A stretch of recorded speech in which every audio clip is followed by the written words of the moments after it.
Welcome to Revenge Stories with Dad, where powerful stories of betrayal, justice, and redemption come to life. Follow along as a father figure shares gripping tales filled with wisdom, emotion, and unexpected twists. Sit back and experience revenge told with calm strength and unforgettable impact. I came home at lunch. My wife was in the pool with my son-in-law. I saw the lubricant bottle on the nightstand. Silently, I swapped the liquid for industrial glue and locked the door. An hour later. The firefighters couldn't stop laughing. I'm glad to have you here. Follow my story until the end and comment the city you're watching from so I can see how far my story has reached. I never thought 30 years of marriage could crumble in the span of a single lunch break. My name is Robert Harrison, and at 63 years old, I believed I had seen enough of life to predict its patterns. Tuesday mornings meant oatmeal and black coffee. Wednesday evenings brought Margaret's book club. Thursdays were reserved for yard work and quiet dinners. Our life had settled into a comfortable rhythm, or so I thought. That Tuesday started like any other. Margaret kissed my cheek goodbye as she left for her job at the insurance office, her perfume lingering in the kitchen long after her car disappeared down Maple Street. At 58, she still moved with the confidence of a woman who knew her place in the world. I envied that certainty. I had been retired for 2 years now, after spending 41 years as a postal supervisor. My pension of $2,200 a month combined with Margaret's salary of $3,800 kept us comfortable in our modest two-story home. Nothing extravagant, nothing that would draw attention. That was how I preferred it. The morning dragged on with its usual mundane tasks. I watered Margaret's rose garden, sorted through bills, and attempted to fix the squeaky hinge on the garage door. By 11:30, my stomach was growling, and I remembered the leftover meatloaf Margaret had prepared the night before. A quick drive home for lunch seemed like the perfect break from my aimless retirement routine. I pulled into our driveway at exactly 12:15, noting that Margaret's Honda was parked in its usual spot. Strange. She typically ate lunch at her desk, always complaining about having too much work to leave the office. Maybe she had come home sick. I used my key quietly, not wanting to wake her if she was resting. The house felt different somehow, charged with an energy I couldn't identify. The living room was empty, but I could hear muffled voices coming from the direction of our backyard pool. Margaret had been after me for months to use the pool more often. "We spend all that money maintaining it, Robert, and you never even get in," she would say. Perhaps she had decided to take her own advice and was enjoying a midday swim. I moved through the kitchen toward the sliding glass door that led to our patio, but something stopped me before I reached it. Through the window, I could see 2 figures in the water. Margaret was there, just as I had expected. But she wasn't alone. Derek Chen, our son-in-law, was with her. At first, my mind tried to rationalize what I was seeing. Perhaps he had come to check on Margaret.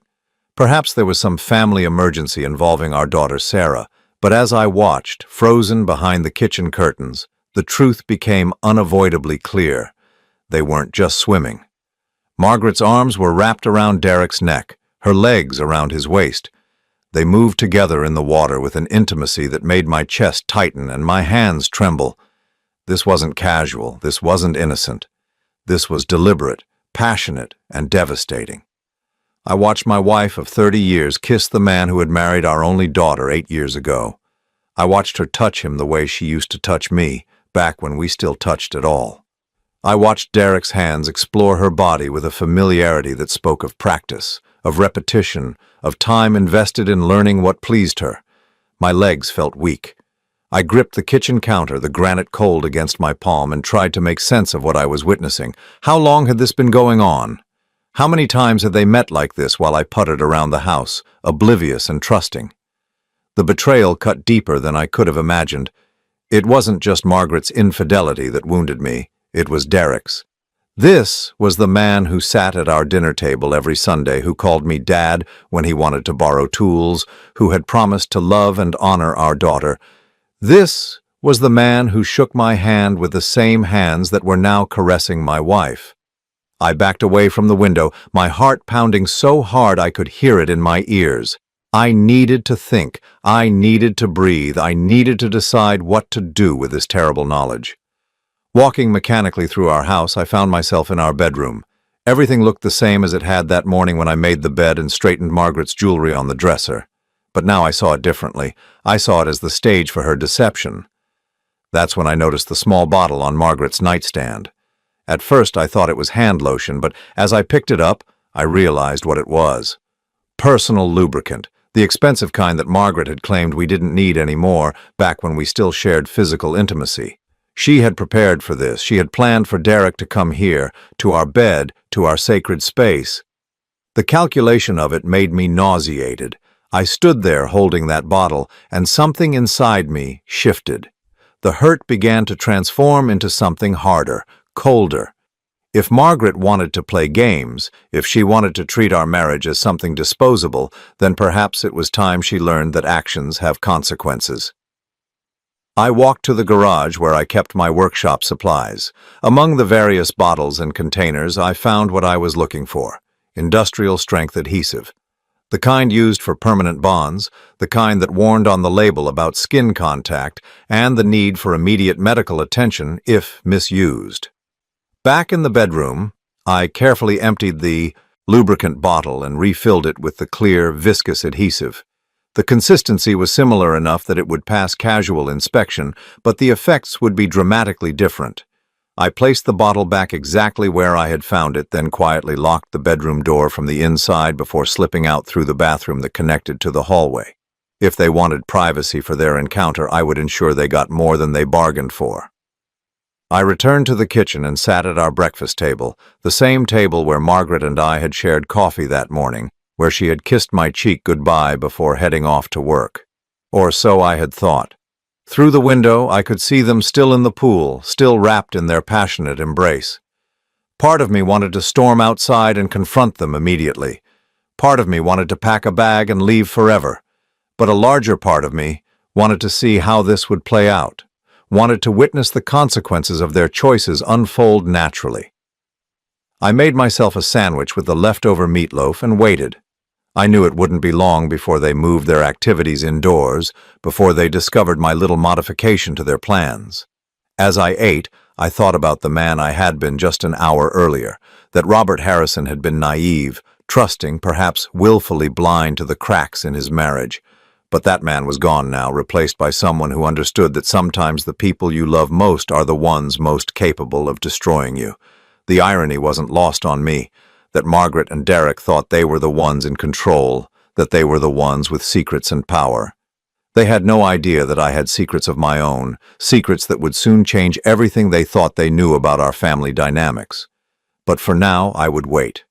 I would be patient, and I would let them discover, in the most uncomfortable way possible, that betrayal always comes with a price. The clock on the microwave read 12:52. It wouldn't be much longer now. Exactly 1 hour and 7 minutes after I had made my discovery, the screaming started. It began as muffled shouts from upstairs, then escalated into genuine panic. Margaret's voice, high and desperate, calling for help. Derek's deeper tone, cursing in a way that would have made our daughter Sarah blush. The sound of frantic movement, furniture scraping against the floor, and then Margaret's voice again, this time pleading, "Call 911, call 911. I finished the last bite of my sandwich and calmly walked to the phone. When the operator answered, I let genuine concern color my voice. "I need an ambulance at 1527 Maple Street. I think there's been some kind of accident. My wife is screaming upstairs."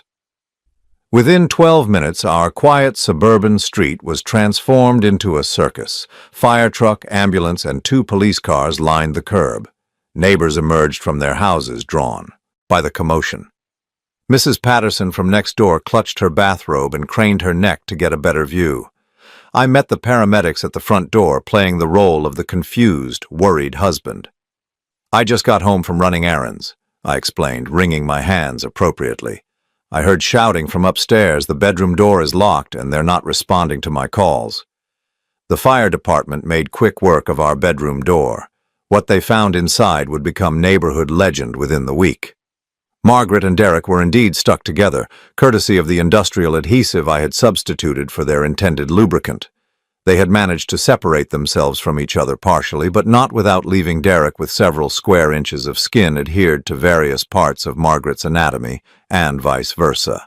The look of mortification on both their faces almost made the entire ordeal worthwhile. "How did this happen?" asked Lieutenant Rodriguez, the fire department's ranking officer, as his team worked to free the trapped couple using specialized solvents. Margaret, wrapped in a sheet and trying to maintain some dignity, shot me a look of pure venom. "The bottle!" she managed through gritted teeth. "Someone must have switched the contents." "Switched?" I asked, allowing confusion to cloud my features. "Who would do such a thing, and why would someone come into our house to tamper with personal items?" Derek, red-faced and focused on the paramedic treating his adhesive burns, muttered something about accidents and bad manufacturing. The paramedics exchanged glances. This wasn't the first time they had been called to unusual adhesive emergencies, but it was clearly one they would remember. "We're going to need to transport both of you to General Hospital," announced the lead paramedic, a competent-looking woman in her 40s. "Those chemical burns need proper treatment, and we need to make sure there's no permanent damage." As Margaret was helped onto a stretcher, still partially covered by a sheet, she grabbed my arm. Her fingernails dug into my skin, and her voice was barely a whisper. "We need to talk." I nodded solemnly, the picture of a concerned husband. "Of course, sweetheart. I'll follow the ambulance to the hospital." But I didn't follow the ambulance. Instead, I waited until the street cleared of emergency vehicles and curious neighbors before I went back inside my house. I needed time to think, to plan my next moves, and to savor the small victory I had just achieved. The bedroom was a disaster. Chemical solvents had stained the carpet, the bed sheets were ruined, and the entire room would need to be aired out for hours. But it was fitting, somehow. The scene of Margaret's betrayal had been properly desecrated. I was sitting in my living room considering my options when Sarah's car pulled into the driveway. My daughter burst through the front door without knocking, her face flushed with anger and embarrassment. "Dad, what the hell happened here?" she demanded, still wearing her work scrubs from the veterinary clinic where she worked as a technician. "Derek called me from the hospital. He said there was some kind of accident with Mom, but he wouldn't explain what kind of accident requires chemical burn treatment." I studied my daughter carefully. Sarah had always been closer to her mother than to me, and she had developed an unfortunate tendency to side with Margaret in any family dispute. But she was also my only child, and despite everything, I loved her. "Your mother and Derek were injured in what appears to be an industrial adhesive accident," I said carefully. "I'm not sure how it happened. I came home from running errands and found them in distress." Sarah stared at me, her eyes narrowing. "Derek was here, in the middle of the day? Why?" "I assumed he had come to check on your mother. Perhaps she had called him because she wasn't feeling well." "Dad." Sarah sat down across from me, her voice taking on the patient tone she used when explaining medical procedures to difficult pet owners. "Derek doesn't just come by during the day to check on Mom. He was at work. He left work to come here, and now they're both at the hospital with adhesive burns. What really happened?" The moment had arrived sooner than I expected, but I was prepared for it. "Sarah, I think you need to ask your husband and your mother that question." "What's that supposed to mean?" I reached for the remote and muted the television, creating a silence that filled the room like a heavy blanket. "It means that when I came home today, I discovered some things that have made me question everything I thought I knew about our family." Sarah's face went pale. "Dad, please don't tell me you think what I think you're thinking." "What do you think I'm thinking?" "You think Mom and Derek were together, like together." I didn't answer immediately. Instead, I let the silence stretch until Sarah's discomfort was visible in every line of her body. "Your mother and Derek were found in a compromising position in our bedroom," I said finally. "The rest, I think, speaks for itself."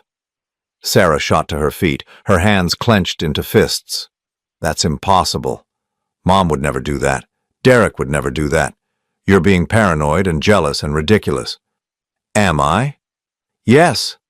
And even if something weird happened, even if there was some misunderstanding, you don't just let people get hurt with industrial adhesive. If you switched that lubricant, if you did this on purpose, that's assault. I raised an eyebrow. That's quite an accusation, Sarah. Are you suggesting I deliberately harmed your mother and husband?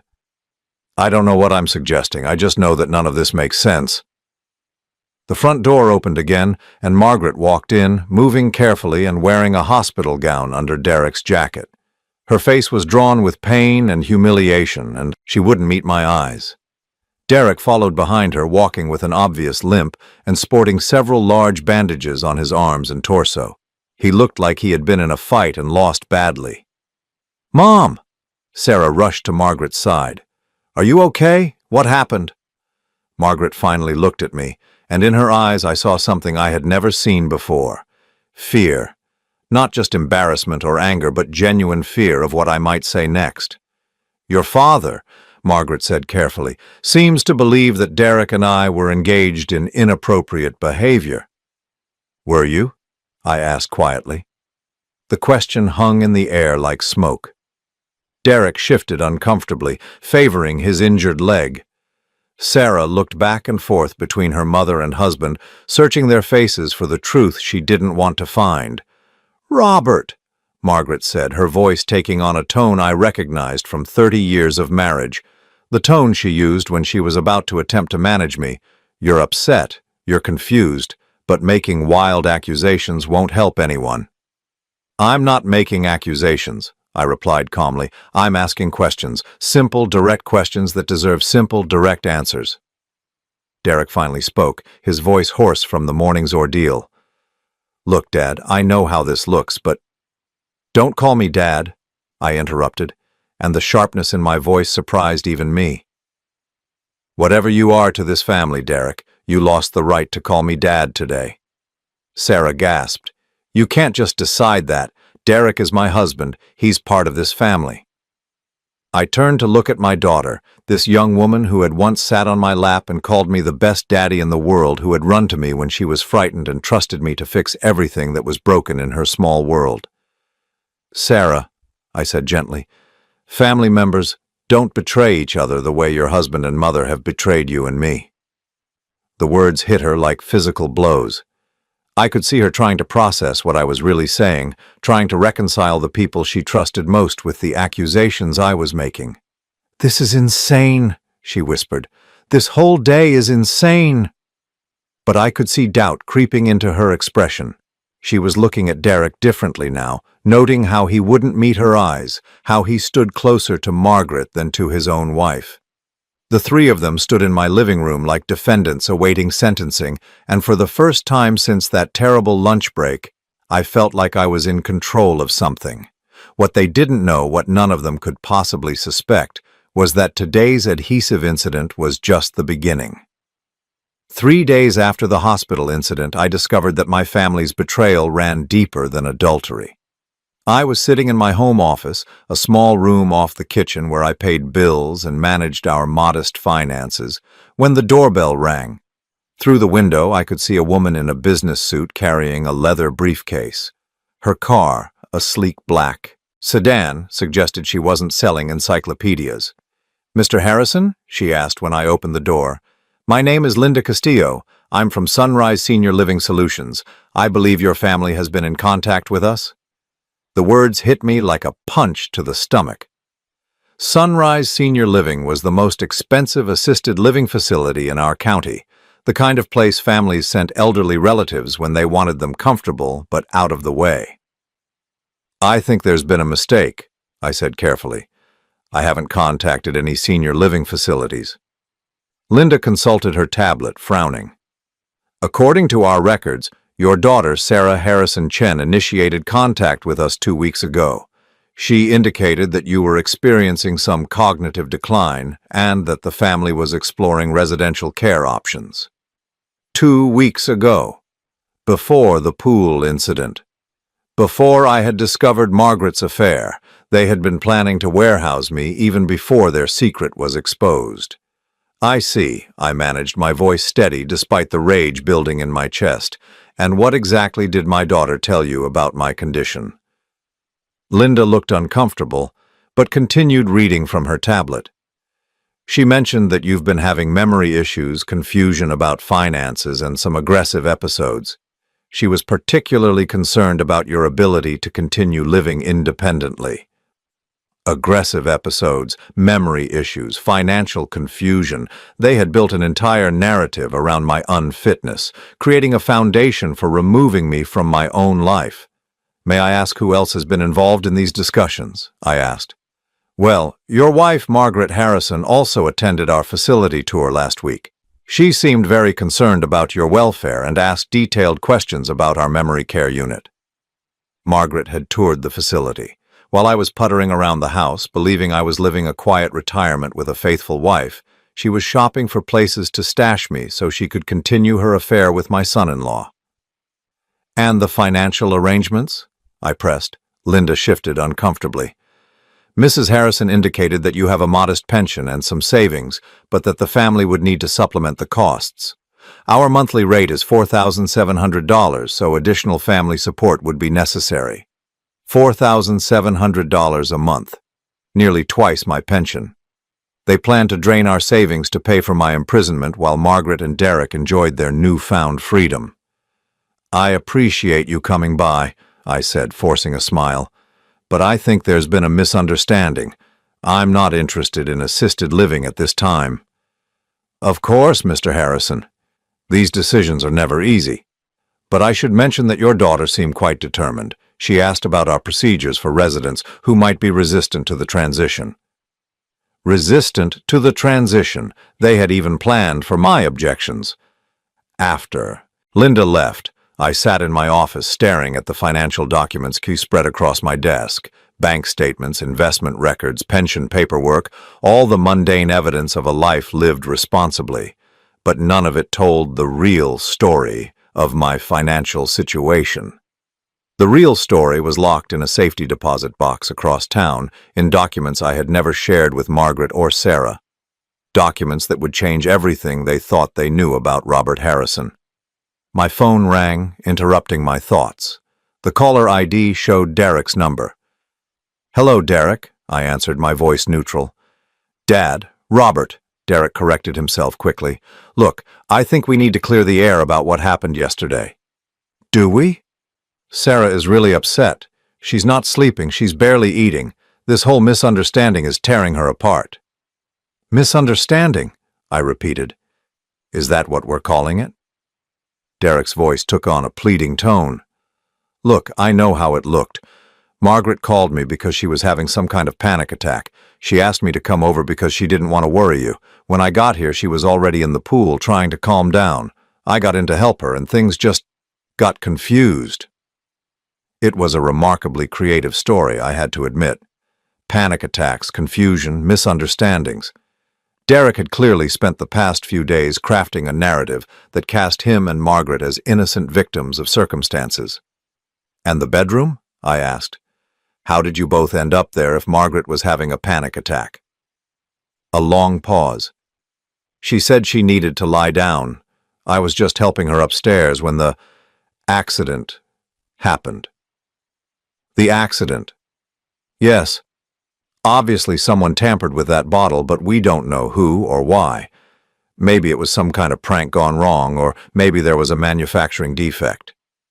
I almost admired his persistence. Even with chemical burns on his body and his marriage hanging by a thread, Derek was still trying to spin the story in his favor.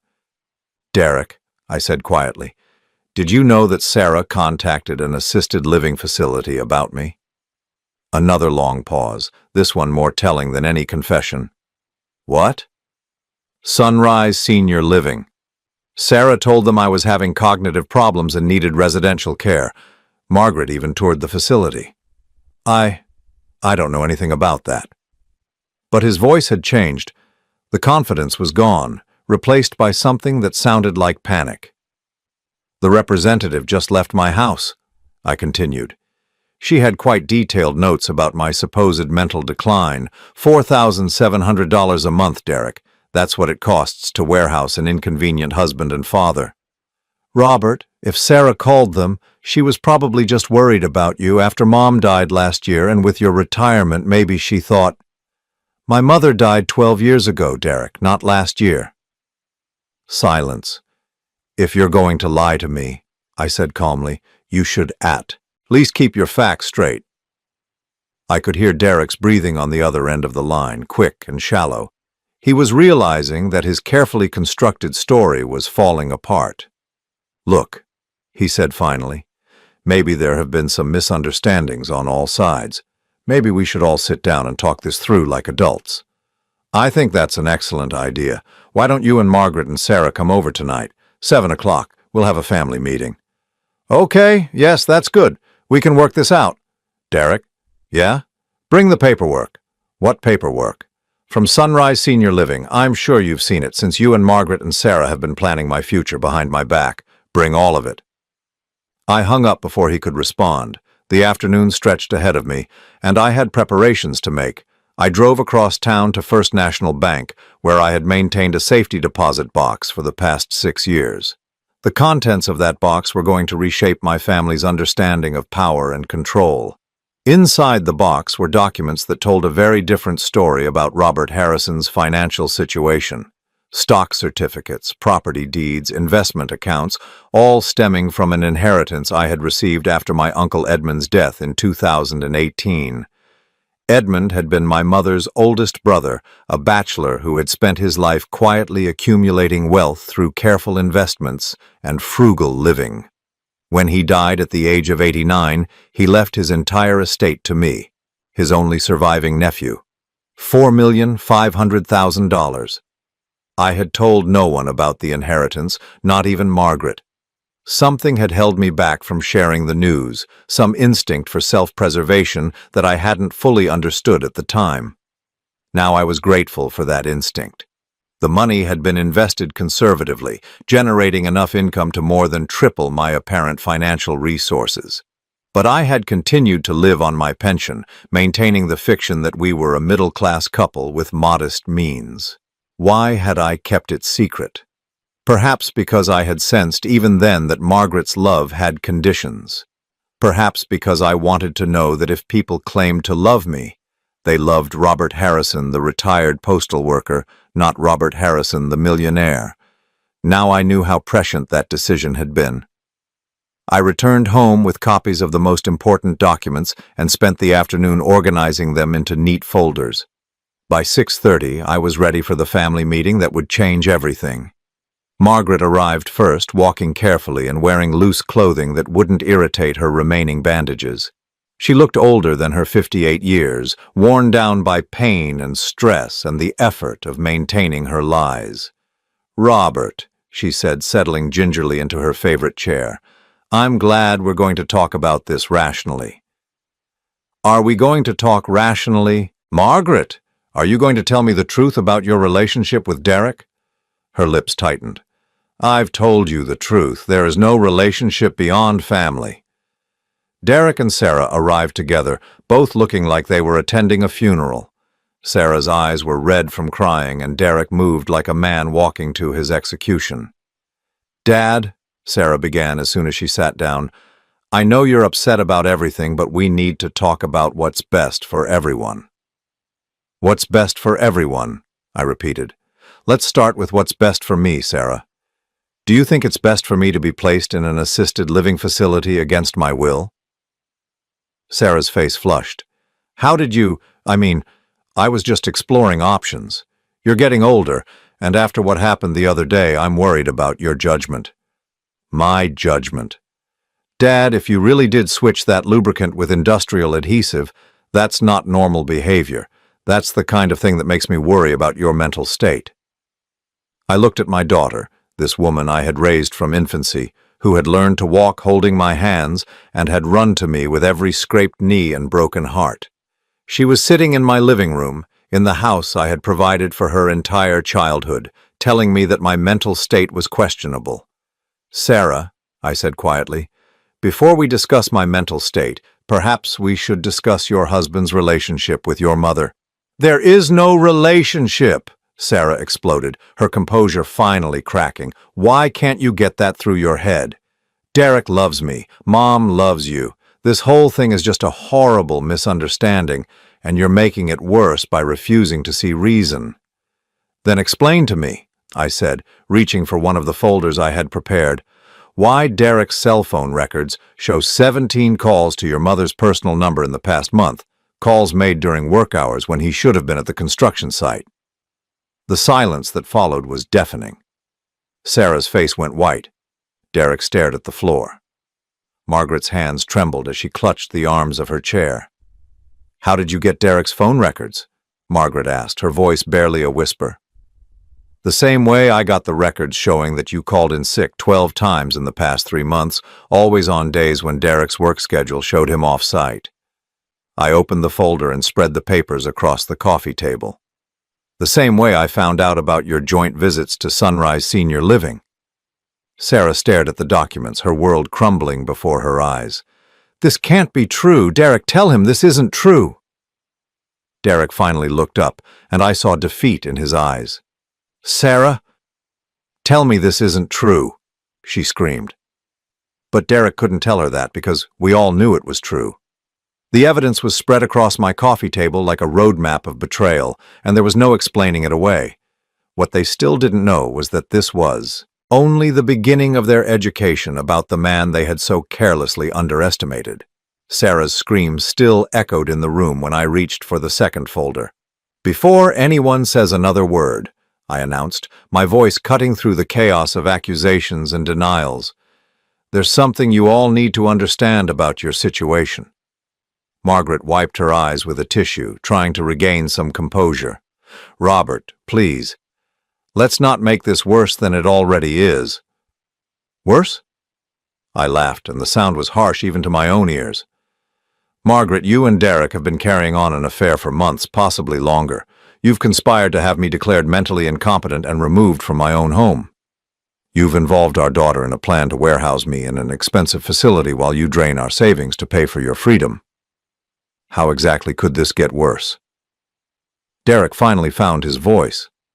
"Look, Robert, maybe we can work something out. Maybe we can find a solution that works for everyone." "A solution that works for everyone," I repeated. "Like the solution you and Margaret found for your mutual attraction? Like the solution Sarah found for her inconvenient father?" Sarah was crying now, ugly sobs that shook her entire body. "I didn't know," she gasped. "I swear to God, Dad, I didn't know about Mom and Derek. I thought you were getting confused, maybe dangerous. The lubricant thing seemed so crazy, and I was scared." I studied my daughter's face, looking for traces of the little girl who used to believe I could fix anything. "Scared of what, Sarah?" "Scared that you were losing your mind, scared that you might hurt someone or yourself, scared that we were going to lose you to dementia or something worse." "And so your solution was to lock me away?" "Not lock you away," she protested. "The place I looked at is really nice. They have activities and medical care and—" $4,700 a month, I interrupted. "Did you think about how we were going to afford that on my pension of $2,200? Sarah looked confused. "Mom said there were savings. She said you had some investments that could cover the difference." I turned to Margaret. "What investments did you tell her about?" Margaret's face had gone ashen. She knew she was trapped, caught in a web of lies that was becoming more complex by the minute. "There's the money from when we refinanced the house and your retirement account." "The refinance gave us $8,000, Margaret. My 401k has $37,000 in it. Together, that might cover 8 months at Sunrise Senior Living. What were you planning to do after that money ran out?" Silence. "Were you planning to sell the house?" I pressed. More silence. "Of course you were. Sell the house, use the proceeds to pay for my care, and then what? Where were you planning to live, Margaret?" Derek shifted, uncomfortably in his chair, and suddenly I understood. "Derek's planning to leave Sarah," I said, the pieces falling into place. "That's part of this, isn't it? You two were going to run away together once I was safely tucked away and Sarah was dealing with the fallout." Sarah's head snapped up. That's not true. Derek loves me. Derek would never leave me. But she was looking at her husband as she said it, searching his face for confirmation that didn't come. Derek? Sarah's voice was small now, childlike. Tell him that's not true. Derek stared at his hands. Sarah, this is all very complicated. Complicated. Sarah's voice rose to a near shriek. Either you love me and want to stay married to me, or you don't. How is that complicated? Because your mother and I...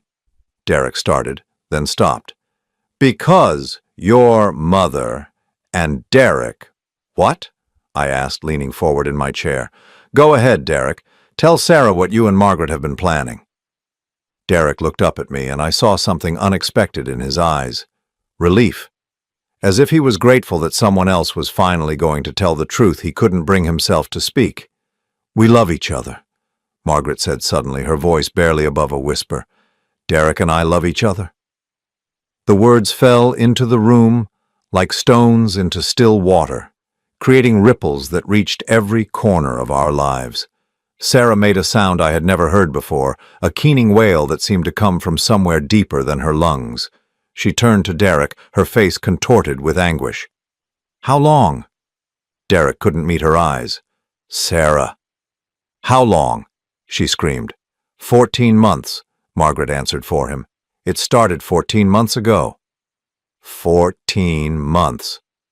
While Sarah was planning their future, Derek was planning his escape.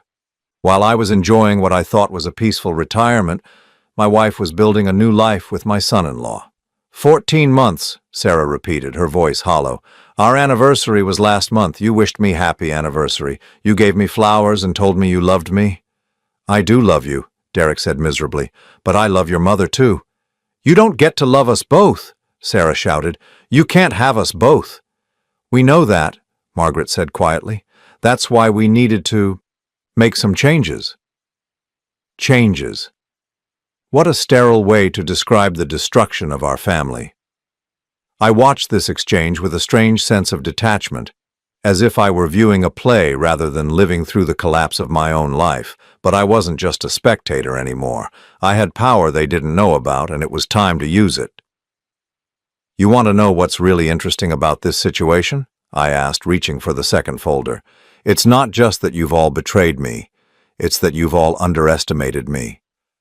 I opened the folder and spread its contents across the coffee table, next to the phone records and assisted living brochures.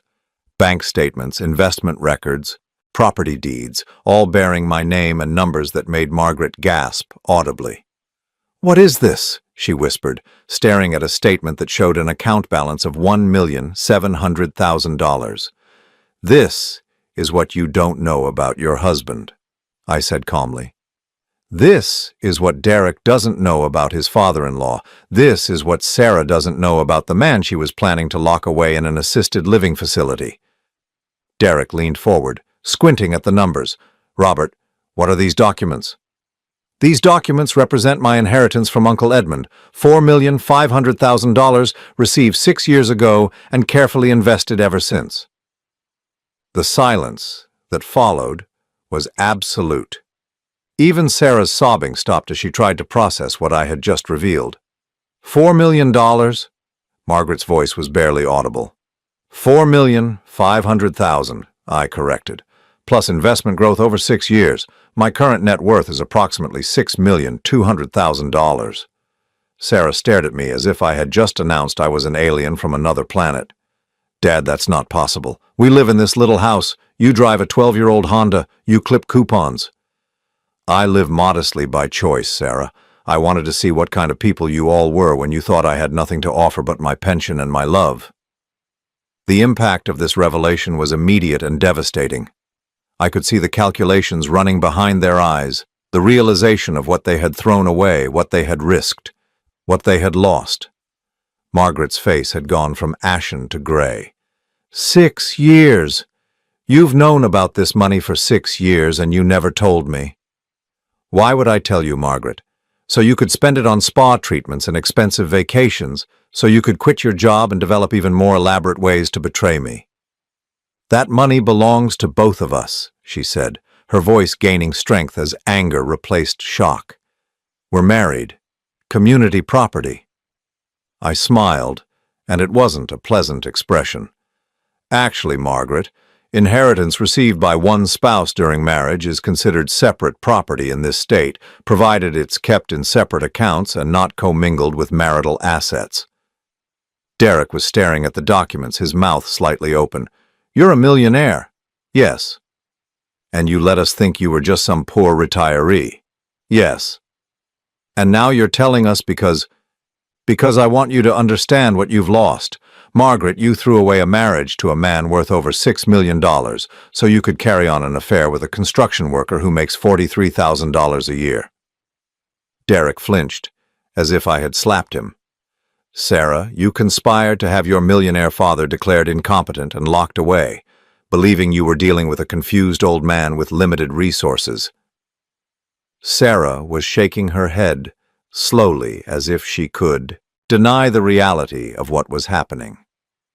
"And Derek," I continued, "you destroyed your marriage to a woman who genuinely loved you, betrayed the trust of a man who welcomed you as a son, and threw away any chance of being included in a family fortune that could have changed your life forever." The three of them sat in stunned silence, absorbing the magnitude of their mistakes. "The really tragic part," I added, "is that if you had simply been honest with me about your feelings, if you had come to me and said that Derek and Margaret had fallen in love and wanted to be together, I might have been willing to discuss a reasonable settlement. I might have been willing to help Sarah through her divorce, to ensure that everyone landed on their feet." Margaret's eyes widened. "You would have?" "I might have. We'll never know now, will we? Because instead of honesty, you chose deception. Instead of respect, you chose betrayal. Instead of treating me like a human being with feelings and dignity, you treated me like an obstacle to be removed." I gathered the documents back into their folders, my movements deliberate and calm. "So here's what's going to happen now," I continued. "Margaret, you're going to file for divorce, and you're going to accept whatever settlement my attorneys decide is fair. Derek, you're going to move out of my daughter's house and find somewhere else to live. And Sarah," I looked at my daughter, this woman who had inherited her mother's selfishness and her father's stubborn streak, who had been willing to sacrifice my freedom for her own peace of mind. "Sarah, you're going to have to decide whether you want to try to repair our relationship or whether you want to side with the people who betrayed both of us." Sarah wiped her eyes with the back of her hand. "Dad, I'm so sorry. I didn't know about Mom and Derek. I was just trying to do what I thought was best for you." "Were you, Sarah? Or were you trying to do what was easiest for you?" She didn't answer because we both knew the truth. I stood up, my decision made. "I think that's enough family time for one evening. Margaret, I'll expect you to be out of the house by the end of the week. Derek, don't come back here again. Sarah, you know where to find me if you decide you want to apologize properly." As they filed out of my house, bought with my money, maintained with my labor, I felt something I hadn't experienced in years, complete control over my own life. But this was just the beginning. Tomorrow I would start making the changes that would ensure none of them could ever manipulate me again. The next morning, I called the finest divorce attorney in the state. Catherine Brennan had a reputation for being ruthless, meticulous, and expensive. Her hourly rate of $650 would have been impossible on my pension, but it was pocket change against my real net worth. When I explained my situation during our initial consultation, her eyes lit up with the predatory gleam of a shark scenting blood. "Mr. Harrison," she said, reviewing the documents I had brought, "this is one of the most clear-cut cases of marital misconduct I've seen in 20 years of practice. Your wife committed adultery, conspired to have you declared incompetent, and attempted to gain control of assets she believed you possessed. The fact that she was unaware of your actual financial situation only strengthens our position." "What can we expect in terms of settlement?" I asked. Catherine smiled, and it wasn't a pleasant expression. "In this state, adultery is grounds for fault-based divorce. Given the evidence you've compiled and the fact that your inheritance is separate property, I believe we can ensure your wife receives only what she's entitled to under law, which is essentially nothing. And the house. Purchased before the inheritance, so it's marital property, but given her misconduct, we can argue for you to retain full ownership and for her to receive other assets of equivalent value." She paused. "Of course, since there are no other assets of equivalent value that she has any claim to." I understood. Margaret would leave the marriage with whatever personal belongings she could carry and whatever small balance remained in our joint checking account. Everything else would remain mine. "There is one complication," Catherine continued. "Your son-in-law's involvement complicates matters, particularly if your daughter decides to pursue a divorce as well." "How so?" "If she divorces him for adultery and seeks punitive damages, and if he has no assets to satisfy any judgment, she might look to her mother as a co-conspirator. Your wife could potentially be held liable for the destruction of your daughter's marriage." The irony was delicious. Margaret's affair with Derek could cost her not only her own marriage settlement, but also make her liable for damages to Sarah's marriage. "I want to pursue every legal avenue available," I said. "It will be expensive. Legal fees alone could reach $50,000 or more." "That's acceptable." Catherine's smile widened. "Then let's destroy her." The next few weeks passed in a blur of legal activity. Catherine's team worked with military precision, filing papers, gathering evidence, and building an airtight case. Margaret was served with divorce papers at her office, a public humiliation that her co-workers would gossip about for months. Derek, meanwhile, had moved out of Sarah's house and into a cheap apartment across town. Sarah had filed for divorce within days of our family meeting, and Derek's construction company salary meant he couldn't afford decent legal representation. He was represented by a public defender who looked like he was fresh out of law school. The first settlement conference was scheduled for a Thursday morning in early October. I arrived at Catherine's office an hour early, dressed in my best suit, and carrying a briefcase full of financial documents. I wanted to look the part of the successful businessman I had secretly been for years. Margaret arrived with her attorney, a middle-aged man named Paul Hendricks, who specialized in representing wives in contentious divorces. But even Hendricks looked uncomfortable as Catherine methodically presented our evidence. The phone records, the assisted living facility consultations, the medical records from the adhesive incident that proved Margaret and Derek had been in a compromising position. "Mr. Harrison," Hendricks said during a break in negotiations, "your client's position is quite harsh. Perhaps we could discuss some form of spousal support, given the length of the marriage." Catherine didn't even look up from her notes. "Your client forfeited any claim to spousal support when she decided to sleep with her son-in-law and plot to have my client declared incompetent. The assisted living consultation was born out of genuine concern. Documented by whom?" Catherine interrupted. "What medical professional diagnosed Mr. Harrison with cognitive issues? What incidents were reported to justify these concerns?" Hendricks fell silent. There were no medical reports, no documented incidents, no professional assessments. Margaret's claims about my mental state were fabricated to support her plan to remove me from my own life. "Furthermore," Catherine continued, "my client has documentation showing that your client and Mr. Chen made inquiries about selling the marital home while my client was supposedly being evaluated for residential care. Please explain to me how that represents genuine concern for his welfare." I hadn't known about the inquiries to real estate agents, but Catherine's investigators had been thorough. Margaret and Derek had been pricing the house, presumably to determine how much money they would have to fund their new life together once I was safely locked away. Margaret finally spoke, her voice barely above a whisper. "Robert, please. We were married for 30 years. Doesn't that mean anything to you?" I looked at this woman who had shared my bed, my home, my life for 3 decades. The woman who had kissed me goodbye on the morning I discovered her betrayal, who had planned my imprisonment while I made her breakfast and worried about her happiness. "It meant everything to me," I said quietly. "That's why what you did is unforgivable. I made a mistake. People make mistakes. Can't we work through this?" "You didn't make a mistake, Margaret.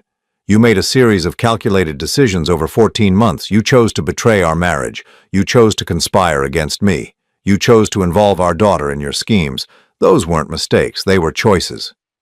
The final settlement was as brutal as Catherine had promised. Margaret would receive $7,300 from our joint checking account, her personal belongings, and her car.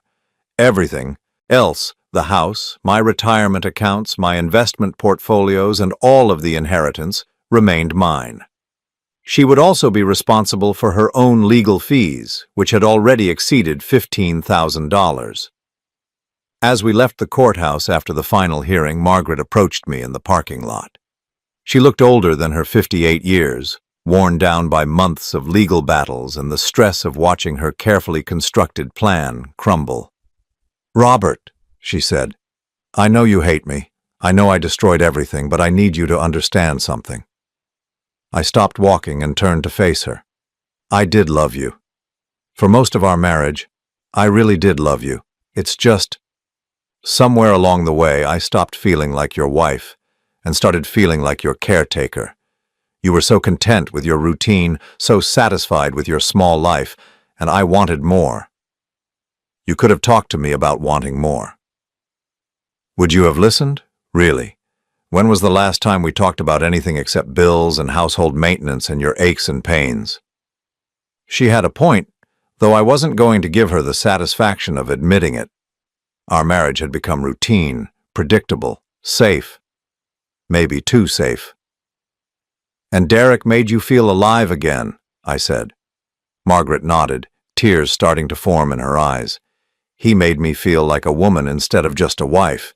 He made me feel desirable and exciting and young. So you decided to have me committed so you could run away with him. That wasn't how it was supposed to go. We were just going to suggest that you might be happier in a place where you had more social interaction, more activities. We thought if you were settled somewhere nice, Derek and I could quietly get divorced from our spouses and start over." "Quietly get divorced," I repeated. "You were going to destroy Sarah's marriage quietly." Margaret's tears were flowing freely now. We hoped she would understand eventually. We thought she would want us to be happy." The delusion was breathtaking. They had actually convinced themselves that Sarah would be grateful to have her marriage destroyed so her mother and husband could be together. "Margaret," I said, my voice surprisingly gentle, "did you ever consider that I might have wanted to be happy too?" She looked at me with genuine surprise, as if the thought had never occurred to her. I walked away without saying goodbye. But Margaret and Derek weren't the only ones facing consequences. Sarah had been avoiding me since the night of our family meeting, but she couldn't avoid the legal proceedings. As Derek's wife, she was required to testify about their marriage, their financial situation, and her knowledge of his relationship with her mother. I attended Sarah's divorce hearing, not out of malice, but because I needed to understand how deep her involvement in the conspiracy had been. What I learned broke my heart. Sarah's attorney presented evidence that Derek had been emotionally abusive, isolating her from friends and manipulating her into believing that I was becoming dangerous and unreliable. The assisted living consultation hadn't been Sarah's idea. Derek had convinced her that I was showing signs of dementia and that immediate action was necessary to protect everyone. "He told me Dad was getting violent," Sarah testified, her voice shaking. "He said Dad had threatened him during a phone call and that Mom was afraid to be alone in the house. He showed me websites about elder abuse and convinced me that Dad was becoming unpredictable. Derek had manipulated my daughter into believing I was a threat, using her love for me against me. He had turned her natural concern for her aging father into a weapon to remove me from his path to Margaret. When Sarah finally called me after her divorce was finalized, I almost didn't answer. But something in her voice when she left a voicemail, a brokenness that reminded me of the little girl who used to run to me when she was hurt, made me pick up the phone. "Dad," she said, "I know you probably never want to see me again, but I need you to know that I never meant for any of this to happen. I thought I was protecting you." "I know," I said. "Derek showed me articles about dementia and elder abuse. He convinced me that you were becoming dangerous, that you might hurt yourself or someone else. He made me believe that the assisted living place was the safest option for everyone." "Sarah, why didn't you talk to me directly about these concerns?" A long pause.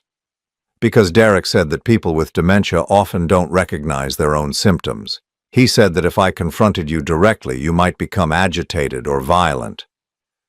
Derek had isolated Sarah from me as effectively as he had isolated her from her friends. He had created a narrative where direct communication with me was dangerous, where my own daughter couldn't trust my word about my own mental state. Dad, I lost everything.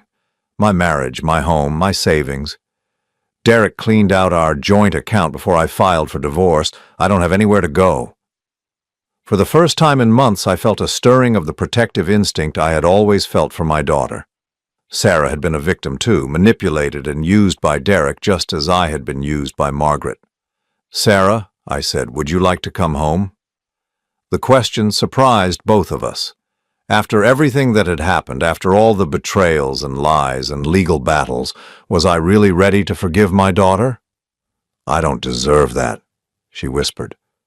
"Maybe not," I admitted. "But you're still my daughter, and unlike your mother, you were manipulated into your actions rather than choosing them freely. What would happen if I came home? We would have to rebuild trust. We would have to establish new boundaries, and you would have to accept that I'm not the helpless old man you thought I was." I'm beginning to understand that. That evening, Sarah moved back into her childhood bedroom with nothing but 2 suitcases and a chastened understanding of how completely she had been deceived. 6 months after the divorces were finalized, I stood in the kitchen of my new home, watching the sunrise paint the mountains in shades of gold and pink. The house was everything my old suburban home wasn't: spacious, modern, and mine alone. Nestled on 15 acres in the Colorado Rockies, 2 hours outside Denver, it represented the life I had always dreamed of but never dared to pursue. The silence was profound, broken only by the occasional call of a hawk or the whisper of wind through the pine trees. I had purchased the property for $800,000 in cash, shocking the real estate agent who had assumed I was just another retiree downsizing from a larger home. The house itself was a custom-built log structure with floor-to-ceiling windows that brought the wilderness inside. I had spent another $200,000 on renovations, creating exactly the sanctuary I wanted for this new chapter of my life. Sarah lived here too, in a converted guest cottage on the far side of the property. The physical distance between our living spaces had helped us rebuild our relationship slowly, carefully, without the pressure of forced intimacy. She had a job at a veterinary clinic in the nearest town, a 40-minute drive through mountain roads that she said gave her time to think and decompress. Our relationship was different now. Sarah treated me with a respect that had been absent before, and I had learned to see her as an adult who had made mistakes rather than a child who needed protecting. We had dinner together twice a week, and she helped me with property maintenance projects that were too big for one person to handle alone. "Dad," she had said during one of our evening conversations, "I keep thinking about how different things might have been if Derek hadn't manipulated me. If I had just talked to you directly instead of believing everything he told me." "Don't torture yourself with what-ifs, Sarah. We can't change the past, but we can choose how we move forward." She had been quiet for a long moment, staring into the fire crackling in my stone fireplace. "I've been thinking about going back to school, maybe getting my degree in veterinary science instead of just being a technician." "That's expensive," I had pointed out. "I know. I'd have to take out loans, work part-time while studying. It would take years." I had considered my response carefully. Sarah needed to rebuild her life independently, to prove to herself that she could succeed on her own merits. But she was still my daughter. "What if I made you a loan?" I had suggested. "Low interest, reasonable repayment terms. You could focus on your studies without worrying about immediate financial pressure." Her eyes had filled with tears. "Dad, after everything I did..." "You were manipulated by someone you trusted. That doesn't make you responsible for his choices, and it doesn't mean you should be punished for the rest of your life." Sarah was now halfway through her first semester of pre-veterinary studies at Colorado State University, driving down to Fort Collins 3 days a week for classes.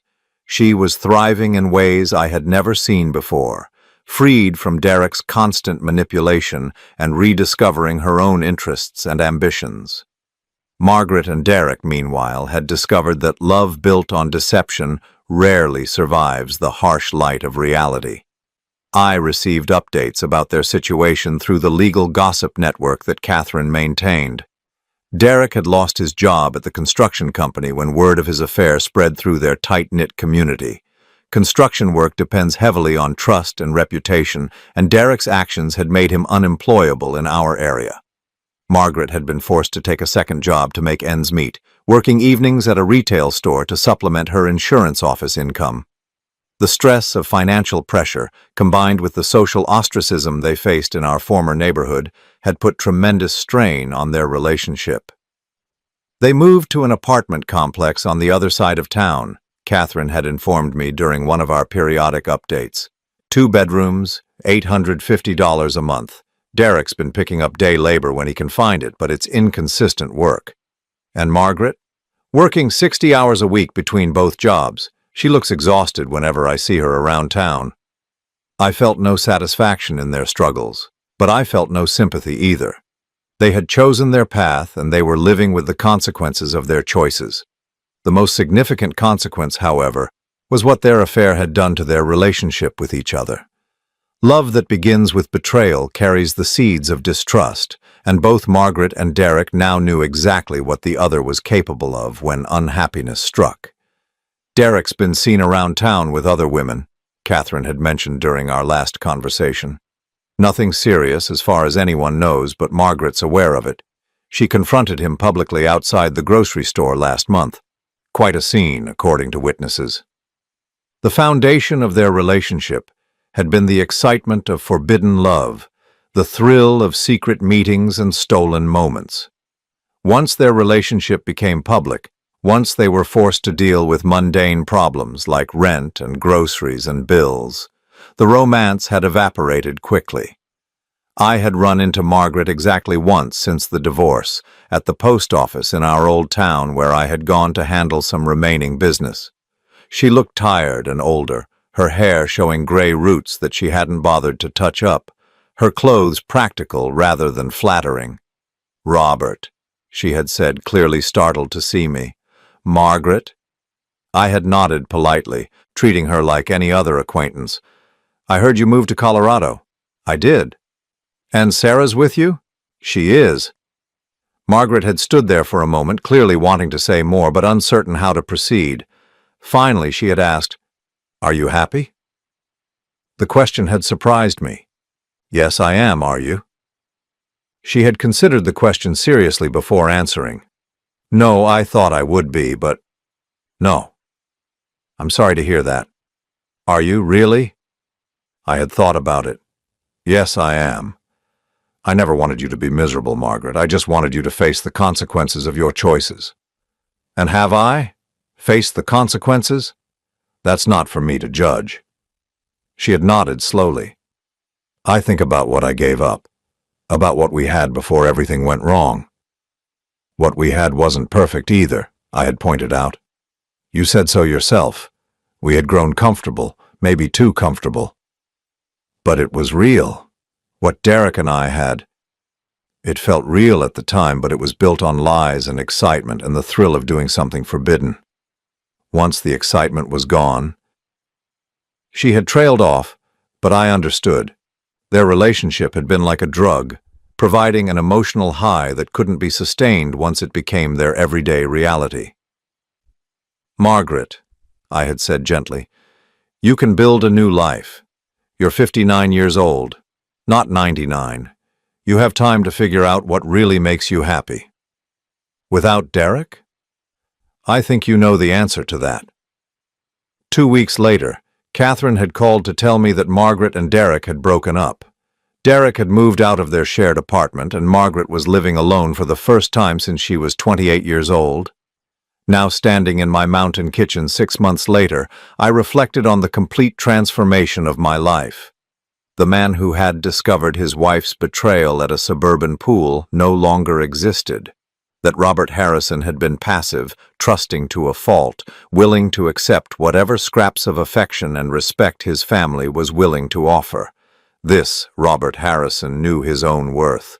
This Robert Harrison had boundaries and enforced them. This Robert Harrison had learned that sometimes the most loving thing you can do is refuse to enable someone else's destructive behavior. I had also learned something unexpected about myself. I was happier alone than I had been in an unhappy marriage. The solitude I had feared after Margaret left had turned out to be peaceful rather than lonely. I woke up when I wanted to, ate what I wanted to, spent my days pursuing interests that Margaret had never shared. I had taken up photography, something I had always been interested in but never had time for during my working years. The mountains provided endless subjects, and I was developing a decent eye for composition and lighting. I had even sold a few prints to a gallery in Denver, not because I needed the money, but because it felt good to have my work valued. I had also begun volunteering at a wildlife rehabilitation center, using my postal service experience with logistics and organization to help them manage their operations more efficiently. The work was satisfying in ways my old job had never been, and it connected me with people who shared my love of nature and conservation. My social life was limited but genuine. I had developed friendships with several neighbors, couples in their 60s and 70s who had also moved to the mountains for retirement. We gathered for dinner parties and hiking trips, and I found myself laughing more than I had in years. One of my neighbors, a widow named Patricia, whose husband had died 3 years earlier, had become a particularly close friend. We shared similar interests in photography and wildlife, and she had been instrumental in getting me involved with the rehabilitation center. Our relationship was platonic but comfortable, and I appreciated having a female perspective on the changes in my life. "You seem at peace," Patricia had observed during one of our photography walks through the national forest. "I am," I had realized with some surprise. For the first time in years, I'm exactly where I want to be, doing exactly what I want to do, with no one demanding that I be someone different. "That's a rare gift," she had said. "Most people never figure out how to be content with themselves." She was right. The pursuit of wealth and status that had driven so much of my adult life had given way to a simpler appreciation of beauty, solitude, and authentic relationships. I had enough money to live comfortably for the rest of my life without worrying about expenses, but more importantly, I had enough self-respect to never again accept treatment that diminished my dignity. The legal proceedings were finally complete. Margaret's attempts to claim a portion of my inheritance had failed, and Derek's efforts to gain any financial settlement from Sarah's divorce had been unsuccessful. Both of them were facing the reality of rebuilding their lives from scratch in their late 50s and early 30s, respectively. Sarah's progress continued to amaze me.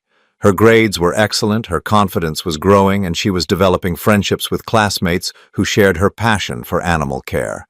She had also begun dating a fellow pre-vet student, a relationship that seemed healthy and balanced in ways her marriage to Derek had never been. "Dad," she had said during our most recent dinner together, "I want you to know that I understand now what you did for me, not just financially, but emotionally. You could have cut me off completely after what I was part of, and you would have been justified. You're my daughter, Sarah. That doesn't change because you made mistakes. But you didn't just forgive me blindly. You made me prove that I had learned from those mistakes. You made me rebuild my life independently before you offered to help. That took wisdom I didn't appreciate at the time." I had felt a deep satisfaction hearing those words, not because I needed praise, but because it meant Sarah truly understood the difference between enabling and supporting, between helping someone avoid consequences and helping them learn from consequences. As I watched the sunrise complete its transformation of the mountain landscape, I felt grateful for the painful journey that had brought me to this place. The betrayal that had seemed like the end of my world had actually been the beginning of my real life. The life I was meant to live once I stopped accepting less than I deserved. The old Robert Harrison would have endured Margaret's affair in silence, would have accepted the narrative that he was becoming incompetent, would have allowed himself to be placed in assisted living while his family destroyed itself with greed and selfishness. This Robert Harrison had fought back, had demanded respect, had refused to be a victim of other people's choices, and in standing up for himself, he had not only reclaimed his own dignity, but had also given his daughter the opportunity to rebuild her life on a foundation of honesty and self-respect. I poured myself a cup of coffee and stepped outside onto my deck, breathing in the crisp mountain air. Somewhere in the distance, a coyote called to its pack, and an eagle circled overhead, riding the thermal currents with effortless grace. This was freedom. This was peace. This was the life I had earned by refusing to accept anything less than the truth, no matter how much that truth had cost me. For the first time in 30 years, I was exactly where I belonged.